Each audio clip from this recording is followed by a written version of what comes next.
मैं आपकी होस्ट राज बात कर रही हूँ। आज मैं आपसे शेयर कर रही हूँ कि कल हमने घर में बनाया था, मसाले वाली खिचड़ी बनाई थी।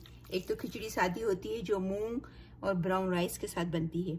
ये ब्राउन राइस, दाल और मसाले इसमें डाले थे। कल खिचड़ी बनाई थी तो उसमें ये बच गई है, तो उसमें मैं जो है वो खिचड़ी पकौड़ा बना रही हूँ। तो उसमें तकरीबन 1 प्याली जो है वो खिचड़ी बची थी, इतनी प्याली। और उसके अंदर फिर जाएगा 1 टीस्पून ज़ीरा,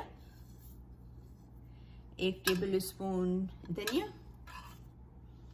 1 टेबल स्पून जो है वो भर के अनियन।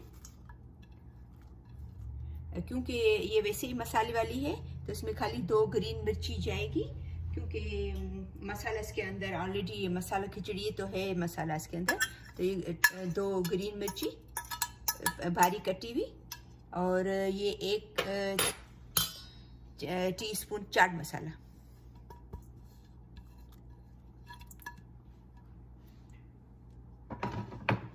और जो नमक जो है वो आप अपनी टेस्ट के हिसाब से डालिएगा, क्योंकि इसके अंदर वैसे भी नमक है। तो ये मैं तकरीबन 1 टीस्पून डाली हूँ, फिर चखेंगे कि ये कितना इसके अंदर कम या ज़्यादा जो नमक हो उस हिसाब से। भी इसको मिक्स करेंगे, और फिर अगर ऐसा लगा कि ये पानी की ज़रूरत है, पानी की ज़रूरत होगी तो पानी थोड़ा डालेंगे।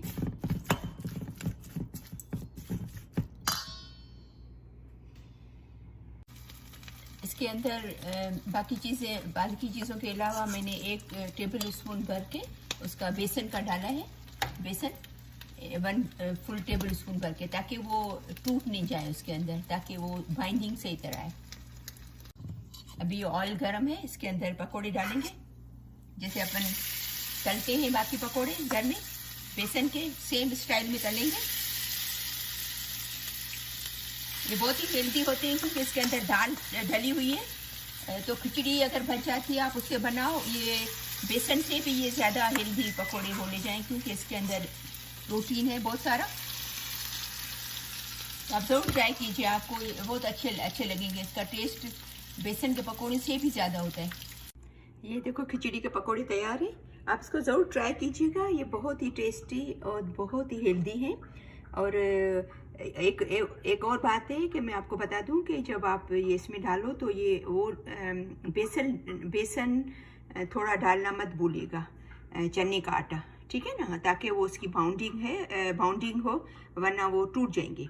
तो बेसन डालेगा। और मैंने ये तो कुछ शैलो फ्राई किए हैं, डीप फ्राई नहीं किए हैं। तो शैलो फ्राई में भी बहुत अच्छे होते हैं। तो क्योंकि डीप फ्राई में ऑयल ज़्यादा खाएंगे, शैलो फ्राई में ऑयल कम जाता है। तो क्योंकि एक चीज़ अपन हेल्दी बना रहे हैं तो उसको अच्छी बात है कि शैलो फ्राई करो, ठीक है ना। तो आप ज़रूर ट्राई कीजिएगा और बताइएगा कि आपको ये कैसे लगे खिचड़ी पकोड़ा।